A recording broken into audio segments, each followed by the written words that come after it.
ฮัลโหลสบายดีทุกคน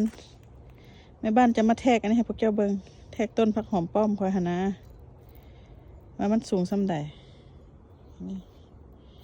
จำเนาะจำดินโอเคแล้วก็มาซ้ำนี่ซะเนาะเพราะว่ามันซ้ำนี่ได้มา48แบบว่า48นี่นะ48นี่มาแทกใส่เอิกแม่บ้านนี่มาแทกใส่แม่บ้านนี่แบบว่าพอดีเอิกนะฮอตเอิกคอยนะพี่น้องบ่ฮอตแมทเนาะแบบมันฮอตเอิกค่ะนะฮอตเอิกบนเสือซ่อนเฮาค่ะนะเลย48อีปออีแม่ค่อยเอาพี่ลึกพี่โล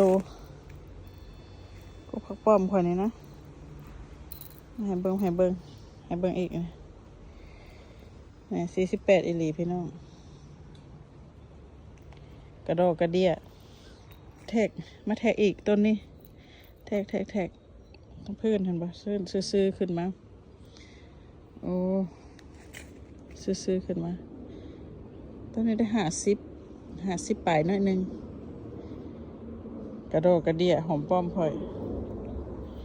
ซื้อแจ๊ดในฮอต